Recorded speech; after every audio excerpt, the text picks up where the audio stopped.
Welcome to Work from the Inside Out, a podcast that highlights real-life stories, practical strategies, and best practices for transitioning your career from unhappiness and dissatisfaction to fulfillment, meaning, and joy.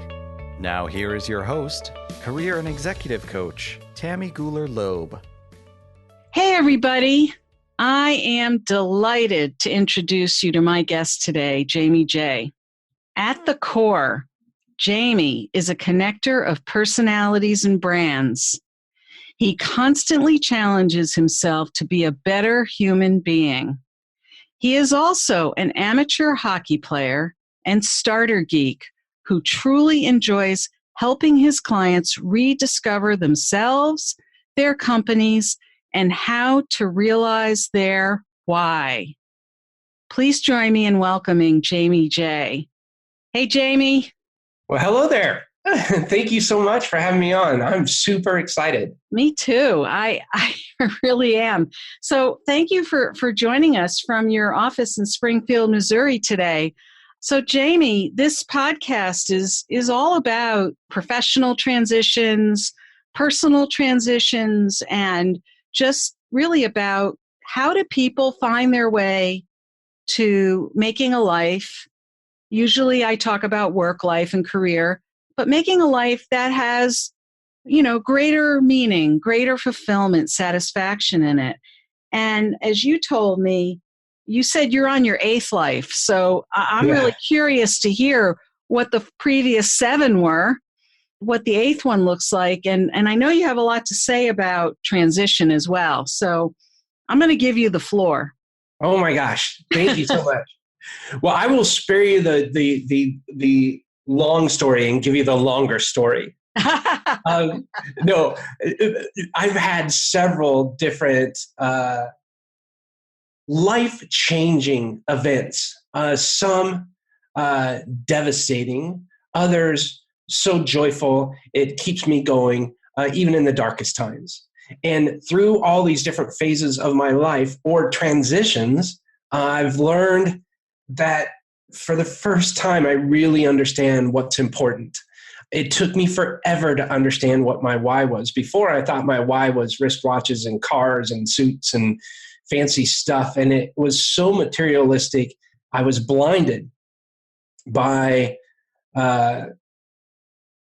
society and what I thought how I could fit into society. And I love the fact that I have a beard, that I can grow it. I love the fact that I really love my fiance. I love the fact that I love what I do. And I'm not necessarily spring chicken. On Monday, or as of the time of this recording, I'm just about to turn 49. So it's last of my 40s there. All right. And it took me a long time. And what's happened in probably the last decade has just been mind-blowing. Talk about transitions. Yeah. From moving back into the house of my parents at the age of 38 to where I am now blows my mind. I would have never guessed in a million years when I was 38 that this is my life. This would be my life. And I never understood happiness as much as I do now. It's incredible. Now, so what did you think it was going to look like by 38? What was the view from 21 or 18? Oh gosh, absolutely zero idea at 18. 18, I was racing motorcycles without a worry in my mind at all. Life came crashing down. Dad was arrested for embezzlement, became homeless with the family. I mean, it was crazy. And then what do I do? Sound pretty crazy. Oh, it was nuts. And then, so what do? I have to figure this out. And it's myself and my little brother. We needed to find a place. So my mom rented an apartment. She got a job with the government in the welfare department. And I felt like I was a big drain. So I said, you know what? I'm going to go join the Army. I don't want to stress my mom. I came to find later that my mom hated the fact that I joined the Army. But I went ahead and did it. Yeah, I went ahead and did it because I felt like, I needed to take care of myself. And I didn't want to have my mom worry about taking care of me. And I was, at this time, 19, 20 years old. Yeah. So what did I have plans? Zero. None. I had no idea. So you just joined the Army because it seemed like a safe bet and you could free your mom up to just worry about your little brother and just unburden her. Exactly. It had nothing to do with you wanting to serve your country or find your way into a more secure pathway or anything. It was just, this is just an answer. Exactly. Yeah. It's purely selfish. 100% selfish, in my opinion. And I will go into a little bit, if you want me to, on what my view of selfishness is. Yeah, I'd love to hear it because it sounds like the decision was motivated by something that sounds selfless in that you joined the Army to kind of unburden your mother. Yeah, what does that mean? So it's good to be selfish in the fact that you need to take care of yourself. You need to keep yourself healthy. You need to eat right. You need to exercise. You need to do things that are good for you. You need to build a good company. You need to build a good income. You need to be responsible, because how in the heck am I going to take care of anybody else, my family, my clients, my staff, if I'm not taking care of myself first and leading by example? That's in my eyes, a definition of responsible selfishness. I see. So responsible selfishness. It's interesting. I have actually come up with my own definition of the same thing. I've called it being self-full. Oh, nice. Yes. Yeah. You know, either way, it's the same idea, right? And I love it. Not being full of yourself, which would be the traditional selfishness, right? Yeah. So I love it. We each came up with our own definitions. That's good. Responsible selfishness and being self-full is about taking care of yourself first so that you can take care of other people or be there for them. And, you know, I think that also comes along with the idea that when you start to at least know yourself, then you're better able to take care of yourself because you know what you need. That doesn't mean it doesn't change over time, though. I'm sure what you thought you needed at 18, 19, you know, looks totally different even at how it looked at 38. But anyway, so you joined the Army. Yeah. Joined the Army, did that. Got married in the Army, had a kid while we were in the Army at the age of 22. So was in the Army for a few years and left the Army, transitioned out of the Army with $364 in my pocket, going to what I thought was going to be living with my wife. And we went to lunch and she said she wanted a divorce. We got a divorce. I had no idea what I was doing. Again, I was homeless. Tried to figure it out. Finally hooked up with some buddies of mine from before I joined the Army, and they were kind enough to let me sleep on their couch. Got a job, got my feet back under me, that kind of thing. In 1994, I got my first job in corporate America. Man, this is cool. Because there's another story. When I was a kid, we were driving down the 57 freeway in Irvine, California, and I was looking up at all the big sky rises, the big, tall office buildings, and it was late. It was probably, 8, 9. I remember it was dark out. And at the very top, the corner office light was on. And as a little kid, I'm like, that's what I want to do one day. I want to be the CEO in the corner office. Really? Random. For a kid to think, like, not a fireman, not, an ambulance driver, not a policeman, none of that. I wanted to be a CEO. Well, wow. I wanted to work in corporate America. I got my wish. And that's where the saying comes from. You got to be careful what you wish for. I'm just not a corporate person. Nothing against corporate America. If you're thriving and you're enjoying it, all the power to you. I think that's fantastic. For me, it just was not me. I ended up later on in corporate America getting the nickname JT for Jamie time because I couldn't stand going to the meetings. I couldn't stand doing all the stuff you had to do. And it was like, There was no creativity. There was no mission or vision that I could truly buy into and believe in, except for when the brass would come and the boss would say, here you go, memorize this mission. So if they ask you, you can say it. And then they leave and they never ask me again about it. And so there were several trends. What kind of business were you in corporate? So I was in information technology for like Pitney Bowes, Toshiba, Q-Ceramida. So I'd always go to the next thing and always thinking grass is going to be greener. And it's the same thing. Yeah. So like I said, I'm a little bit slower. I'm just now coming to realize what life is about at 48, right? Jamie, wait a minute now. Yeah. I want our listeners to hear this because I think that we have this notion, just like we're conditioned to believe, you grow up, you go to high school, you graduate, you go to college at some point, you study something that usually doesn't lead to where your career goes. And then, you get a job and you stay in that job for so many years. It becomes your identity, blah, blah, blah, blah, blah. And you found your path. Well, I didn't find coaching till I was close to 40. Now, I did a lot of other very satisfying things before that. And I would imagine that there were some years you were in corporate where there were some elements of it that were satisfying to you. It might not have been all that much, but, there may have been some, maybe when it was new and fresh because you like things, I'm just saying that I think many of us find the thing we really love to do. We don't always find it earlier in our careers. We find it along the way. It's not about being slow. It's about evolving as human beings. At least that's my opinion. I actually love that. I love that. I think that's fantastic. That's a great viewpoint. Yeah. So you weren't slow. You just had to find your way. Yeah. I kept thinking the grass was greener. Yeah. I really did. I'd go from one place to another that was kind of the same thing. And then I thought, man, it's going to be creative. Let's go into radio. I love radio. So I moved into the radio space for a while. I worked for Clear Channel and Cumulus. And again, transition because I thought the grass would be greener. And I thought, man, now I get to be creative.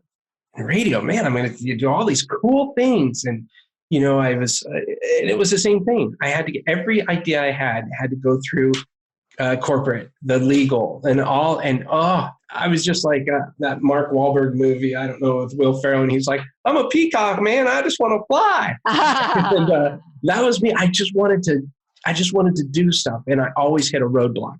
Yeah. So I, for the first time in my life, told my manager, general manager at the time, that I said, hey, I'm thinking about leaving. I want to start my own gig. And she didn't want me to leave. But I was like, you know what? I just want to do this. And she was really worried for me. She really was. She was really concerned. She was a sweetheart. And she said, are you sure you want to go out on your own? Because it's hard work. And I said, yes, I know. They ended up being my first client, which was really nice. And that's kind of how I got that entrepreneurial bug. I was able to either make it or break it, but it was me. It was, if I wanted to do something, I got to do it. Again, is being a little bit selfish. And it took a while. Thank the Lord, I had people around me that absolutely loved me and supported me on this, because it took a long time. 10 years in the making. Yeah. And I'm still at it. I'm still trying hard. But I can honestly tell you, I absolutely love my life where I'm at. I'm enjoying the journey. I haven't achieved clarity, but I definitely have achieved direction. And I'm absolutely enjoying the ride. It is so much fun. And it has not come without challenges. It's come with a lot of successes. But it's the roller coaster is not as vertical anymore. It's a little bit easier as it's moving along. And a lot of that just comes from experience and surrounding yourself with good people. I would also say that, all the things that you did to lead to that, you had to do those other things to reach that point. Oh, yeah. And so even though you say, the grass was always greener, and I kept making, what I heard you saying was, I kept making choices that really weren't right for me.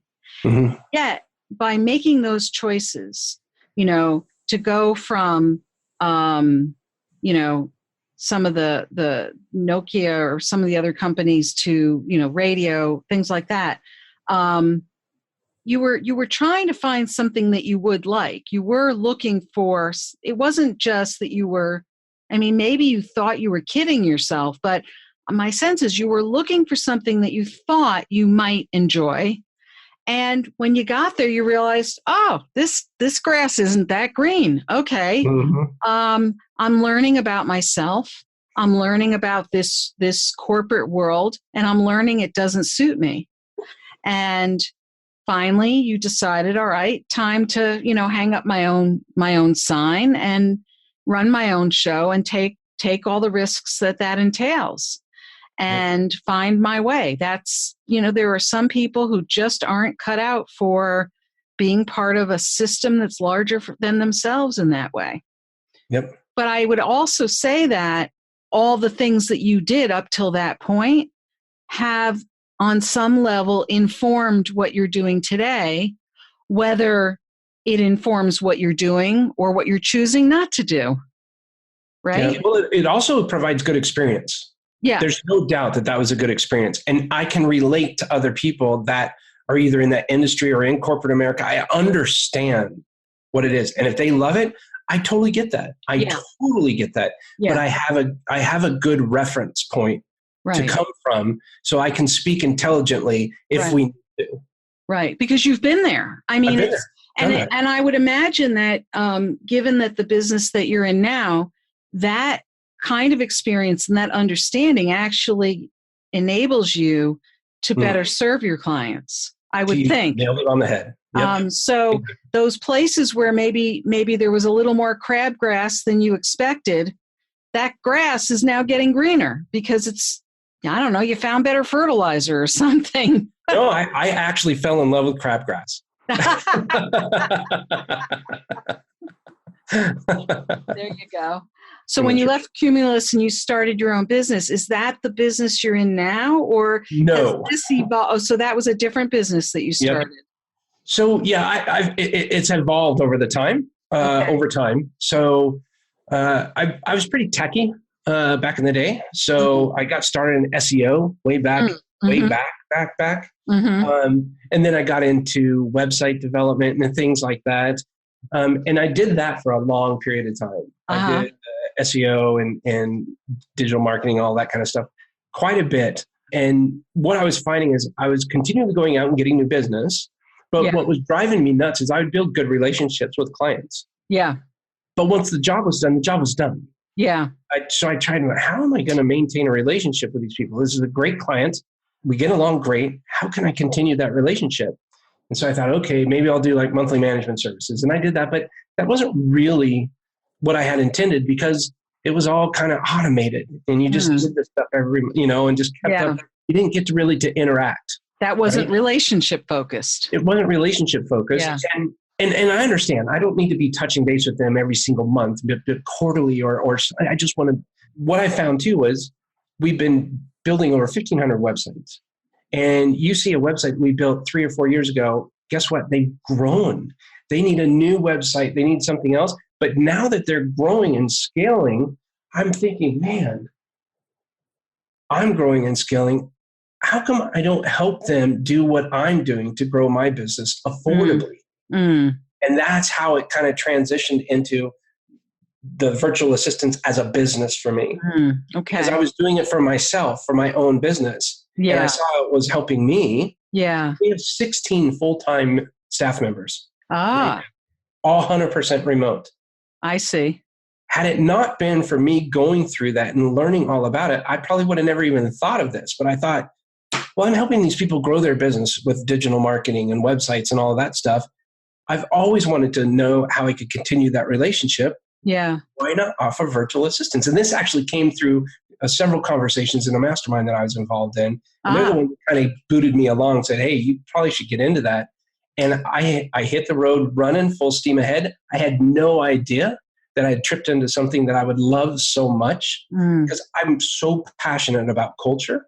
I believe that culture has to be very prevalent in any environment, personal and professional, so that as you plan or as you strategize, it's in line with your vision and your mission and all of that.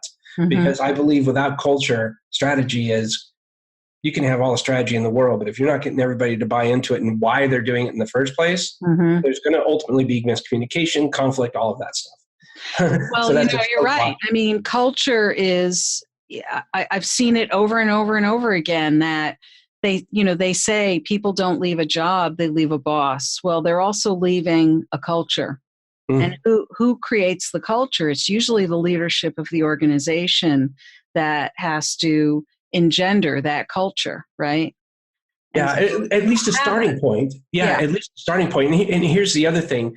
Goes back to my selfish, or as you call self-full stage, wherein if I don't create a company around what I want that business to be, there's no way I'm going to enjoy it. And people are smart.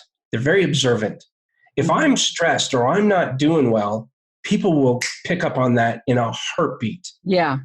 So why not do something that is actually fulfilling, so that when you bring people on, people like what it is that you're doing and they will align with that vision and that mission. And that's part of that cultural growth. Brian Scudamore, 1-800-GOT-JUNK, unbelievable fella. I don't know if you've ever heard his story, but when he first started out, he hired 11 people.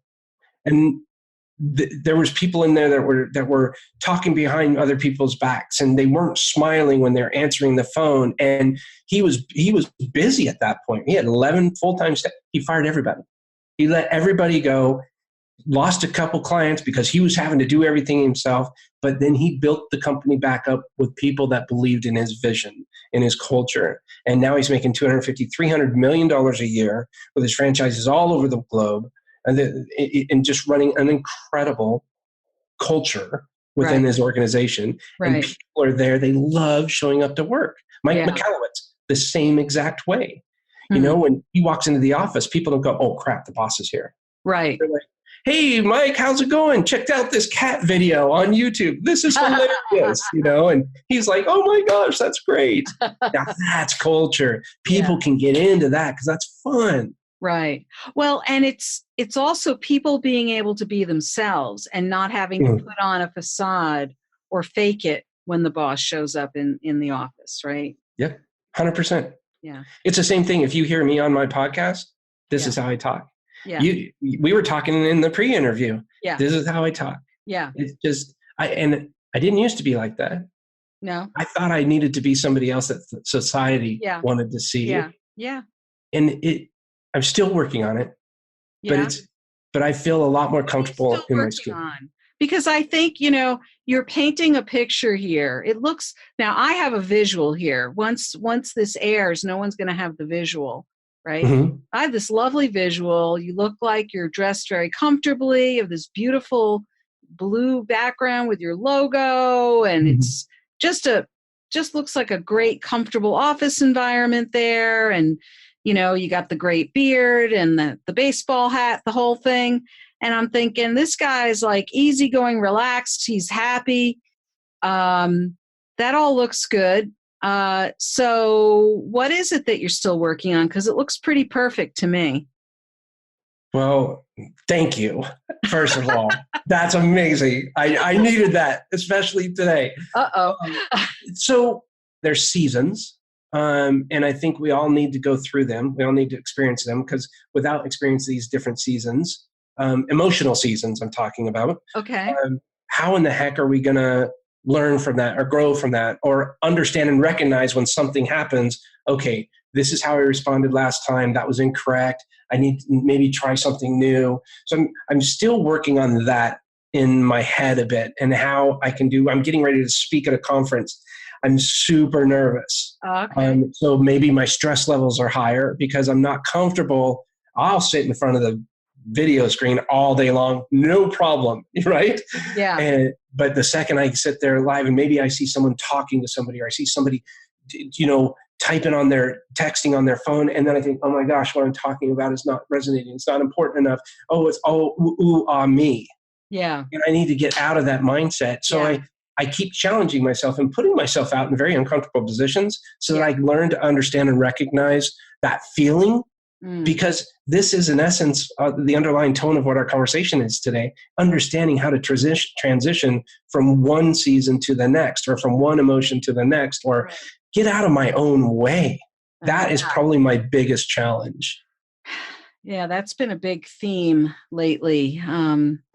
This week, especially for me and a lot of people I've been interacting with, is noticing how much people get in their own way, and it holds them back, and keeps them from growing and developing, and it leaves them feeling less than. Yeah.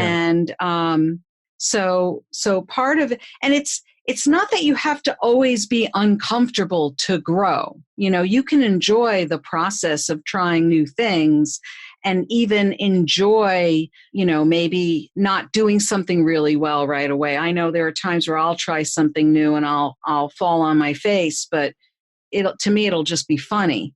You can if you're able to laugh at yourself. And then there are other times, like when you have to get up and speak in front of a group, and you're a little nervous, or you're hoping that what you have to say will be well received, that it is of interest to people, of course.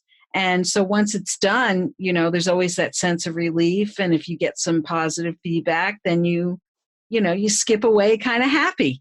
Yeah. Yeah. And I love that, because I was talking to someone earlier who I talk with on a weekly basis for about 15 minutes once a week. We just kind of just see how each other's doing. And it's a nice little break from the busy day. Yeah. A little departure, a friendly departure. And I was telling him, that was one of my concerns. And he says, Jamie, think of it like this. There could be one person out of that 300 that goes, holy cow, that was awesome.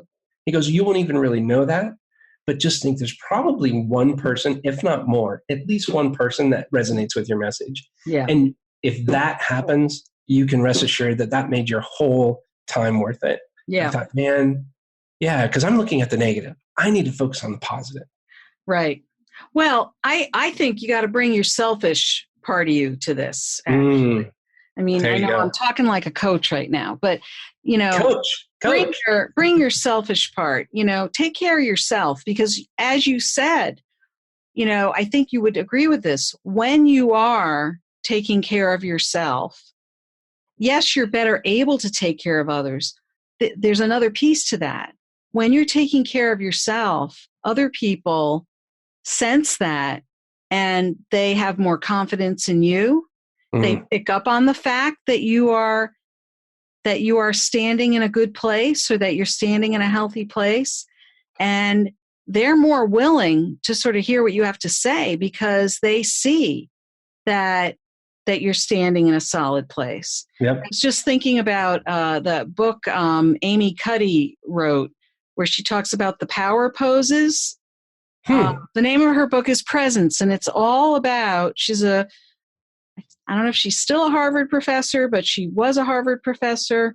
And she talks about how before she goes out and gives a talk, she stands in a power pose. It's kind of like a superhero type pose. And there's now research that shows that if you stand in one of these poses before you go out on stage and talk, you're gonna have that presence on stage in a way you wouldn't have otherwise. Well, I'm gonna be Superman behind the curtains then. So you might be doing it with your arms up wide, like in a Y shape. Take a few deep breaths. It might be one of those things, or hands on the hips. Kind of like almost like a Superwoman type pose. Anyway, her book was a bestseller, and a lot of people have been talking it up, and thank you. That may be a good trick to try. But I love that here you are saying, look, I'm pretty happy, and yet I'm still on a learning curve. I still have an edge to work out, and not every day is perfect. One of the things I wanted to ask you about was how much you enjoy helping your clients. That's very clear. You also enjoy to help your clients realize their why. Can you say a little more about that? And do you realize your why? I absolutely realize my why. What is your why? And we practice this. We do gratitude every meeting that we have once a week, every Tuesday. And every single person on the teams understands we have our own whys in our own house. And it's very, very emblazoned, I guess you can say, in our culture, in that my why is bigger than just me. our staff members, what they do affects more than just what their salary is, or more than just what happens within the team.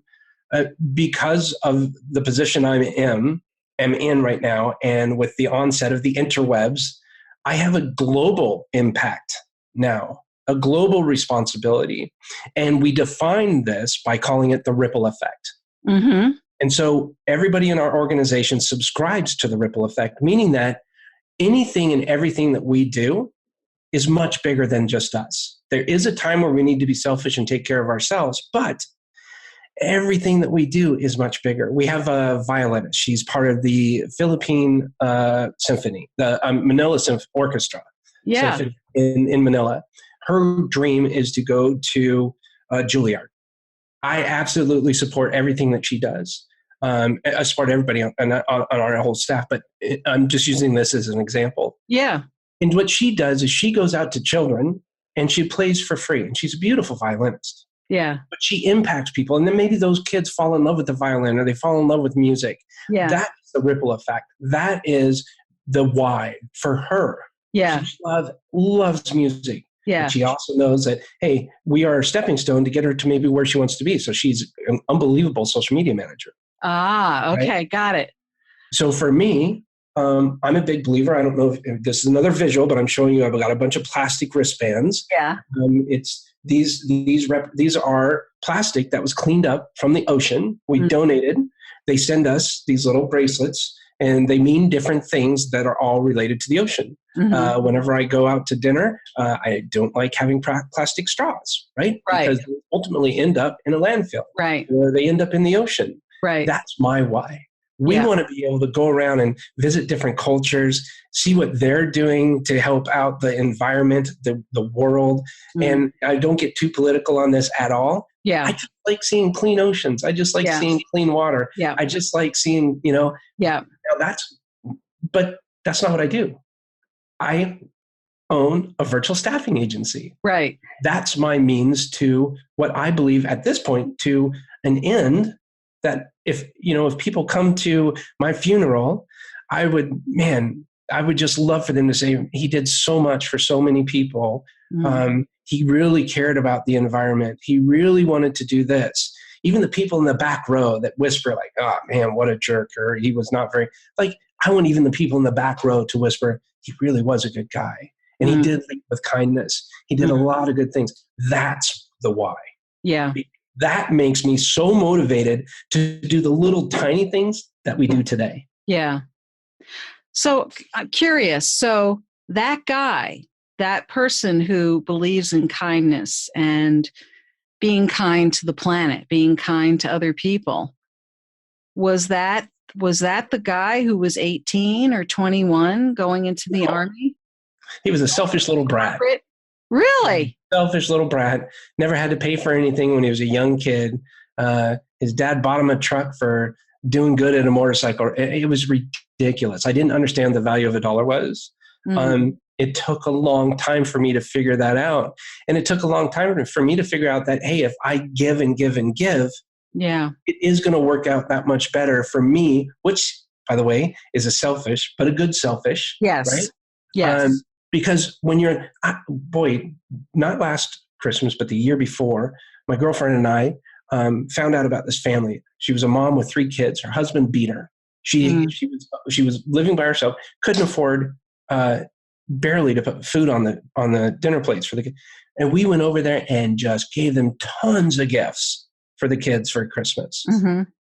We left there with big old smiles. We got a big hug. She was crying. I was probably in tears. I mean, it was beautiful. Mm-hmm. Another selfish thing, right? But like, oh my gosh, I felt so good doing that. And had it not been for our hard work, holy cow, our work ethic is crazy. Yeah. But it's because we can do stuff like that. Right. I have a word for every single year. Last year, my word was focus, finding opportunities by creating uninterrupted strategy sessions. Oh, so it's not just a word, it's an acronym. Oh, it's an acronym and it means something. This year, it's listen. Listen intentfully and soulfully to engage notably. And listening is so powerful. Oh, I'm a member of that club. Right? Yeah. So if you listen intently and soulfully, you truly are hearing and listening to what people are saying before you engage, and you engage notably, because you want to make sure that you're taking notes and really internalizing what's being said before you spew something out. So the word of the year is listen, or the acronym of the year is listen. Yeah. So what are you noticing differently since that has been your acronym this year? I am noticing a lot of positive changes. How so? Okay, so great example. I'm now asking permission after I hear somebody. I repeat, or I reflect back on what they said, so that they understand that I heard them correctly. And if I repeat back and it's not incorrect, they may say, no, that's not what I meant. I meant this. It really clarifies a lot of things for me. And then I'm able to go on and ask permission. Okay, well, I understand where you're at this time. You know, this happened to me earlier today. I understand. I just want to hear about your business and you and learn about it. And I understand this is what it's like. Would you like to learn about what it is that I can do to help you now? And I give them permission for me to go on. Right. And only will I go on when I receive that permission. And how was that different prior to that? Would it have been a different conversation? I would have talked right over you, like I just tried to do right there. I would have talked right over. Oh yeah, I get that. So you but I have okay. Don't worry about that. I'll get that to the end. And that's just that one line of community. It's terrible. And I was so excited about what I was doing. I wasn't listening. Yeah. I wasn't hearing. So I got to slow down to speed up. I love it. I love it. We've been growing like gangbusters. That's great. That's great. So you don't have to tell us, but do you already know what your word is for next year? No, that won't happen until probably around December 15th. I can't say. So you have like a process you go through to figure that out? Or cool. I absolutely do. And it depends on what happens this year. Okay. On what I learned that I need to focus on, or maybe in an area that I didn't grow enough on. I have some ideas, don't get me wrong, but it really takes the experience of the year to be almost complete. And my word will not usually pop up until about the middle of January. So another thing I'm just curious about is, so you have the word listen as an acronym, although it is a word also. So you own that as your word for the year. Is that something you expect other people to practice as well, or can they pick their own? Or totally pick their own. It's whatever whatever happens in my world may or may not be relevant for somebody else in their world. Now I can explain why that is, and that may resonate with somebody, and they may absolutely love it and practice it. But I think everybody's their own person. Everybody has their own set of experiences. So dive into that. Dive into what helps you the most. Yeah. No, I get that. I just was curious. And do you readily share that with people, that's 100%. Your word and what you're trying to practice, so that they can kind of hold you accountable to that too, if you kind of flub? Or holy cow, yes. 100%. So that's a beautiful thing for someone who is the leader of a company, to have that kind of transparency of, here's something I'm working on this year. Oh my gosh. Yeah, I did. In the state of our company, I do a letter every January, the state of Bottleneck. And in that letter, that's part of my statement. And also, hey, I want you to feel motivated and empowered to make your own decisions. Everybody has the basketball court that they play in. I don't micromanage. They do what they want until they go out of bounds. And we define that. Right. And then job roles and responsibilities, then we bring them back in and say, okay, let's make these adjustments. But everybody makes a decision in this company, in Bottleneck, for Bottleneck first, make sure the company's strong. For the staff second, is it good for the company? Is it good for the staff? And then our clients third. Because if Bottleneck is not strong, can't take care of the staff, and then our staff are not happy, they're not getting paid, or they're not being heard, boy, they're not going to take care of the clients, and clients are not happy. Right. Well, it's sort of like the metaphor of, when you get on the plane, you got to put the mask on yourself first, and then you help everyone else, right? Yep. Yeah. Exactly. Selfish. Yeah. I love it. Self-full. Self-full, right. So is there anything else that you would, let's say, for our listeners who are contemplating their own transitions or contemplating making some sort of a change that will bring about greener grass for them? What would be a couple of words of wisdom or a piece of advice that you would impart to them? Great question. Map it out, write it down, whatever it is that you want to do. Is it something that you're passionate about or is it not? Because if it's something you're doing to put food on the table, that's fine, but have a goal in mind. But map it out and write it down. And it's never too early to write down your systems and processes. One of my favorite mantras is do something as if it's the last time you're ever going to do it, meaning document, document, document. If you send out an email, document step by step how you do that. If you're getting ready to build a widget, write down the steps that you take to build that widget. Write and document everything as if it's the last time you're going to do it, because there will come a point in time, if you love what you're doing, the business is going to grow because more people are going to hear it. They're going to see your enthusiasm for it. The business will grow. And it'll come a point in time where you'll need to get a little bit of help. And so instead of people trying to figure out what it is that you want them to do, why not share it with them in a step-by-step process so that they have every single step. There's no miscommunication. They know exactly what you expect them to do. And if you come up with these systems and processes earlier on, you're in a much better place down the road. Plus, companies with systems and processes in place, working optimal systems and processes, usually have a higher valuation. They're easier to move. Well, thank you. Great advice. Yes. So, Jamie, this has been just completely delightful. I've appreciated the time you spent here today sharing your story and, and really the humanity behind your story. Really, really helpful. How can people learn more about what you're up to these days and stay in touch with you if they'd like to? Well, thank you, first of all, for having me on again. Tammy, this has been a complete pleasure, privilege, and honor. And thank you for challenging me on a couple of things. I appreciate that because I always like learning to grow. And so I need to pay attention. So I will do that. I have my takeaways.